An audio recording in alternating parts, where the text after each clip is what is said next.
Λοιπόν, Στέλιο, καλώς ήρθες στην οικογένεια του Ιωνικού. Πρώτα συναισθήματα, είσαι εδώ στο γήπεδο του Ιωνικού, κάνεις προπόνηση. Θέλω να μου πεις λίγο πώς αισθάνεσαι και πώς είναι η κατάσταση της ομάδας εδώ. Καλώς σας βρήκα για την πλευρά μου. Ο Ιωνικός βασικά έρχεται σε μια πολύ μεγάλη ομάδα. Όπως είναι ο Ιωνικός, έχει μεγάλη ιστορία, έχει πάρα πολύ κόσμο. Η ομάδα αυτή τη στιγμή αδικείται να βρίσκεται σε αυτή την κατηγορία, έπρεπε να βρίσκεται στην παραπάνω κατηγορία, όπως είναι η Super League.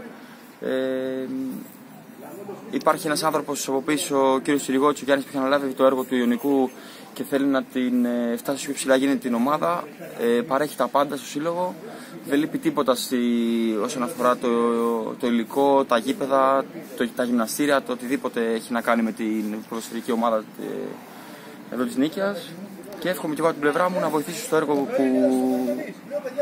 που πάει να κάνει η ομάδα για να φτάσουμε στην παραπάνω κατηγορία. Να βοηθήσω και εγώ από τη μεριά μου, όσο το δυνατόν να προσφέρω στο σύλλογο τα μέγιστα. Έχεις εμπειρία από μεγαλύτερη κατηγορία, έχεις παίξει στην Super League, έχεις παίξει σχεδόν 80-81 παιχνίδια στην Football League, κύπελο. Ήσουν μέχρι τώρα active στην ομάδα των Τρικάλων. Θέλω λίγο να μου πεις ποιος ήταν ο λόγος για τον οποίο ήρθες εδώ.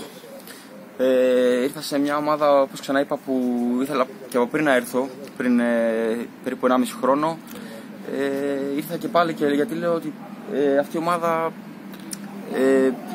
μου δίνει δύναμη, υπάρχει κόσμος, για να μπορέσω και εγώ μέσα από αυτό να διακριθώ και να φτάσω με την ομάδα του Ιωνικού. Και για φέτος, δεν ήρθα μόνο για φέτος, για 3 μήνες, όπως μπορεί να ακουστεί το οτιδήποτε. Ήρθα για να μείνω και για την επόμενη χρονιά για να βοηθήσω το σύλλογο να φτάσει στην παραπάνω κατηγορία. Είδαμε την ώρα που πήγες εδώ στο γήπεδο, είδαμε που έβλεπες έτσι με λίγο δέος τις φωτογραφίες των πρώην προέδρων και όλα τα υπόλοιπα.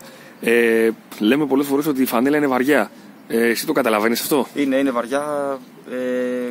Όπως είπα και προηγουμένως, υπάρχει μεγάλη ιστορία από πίσω.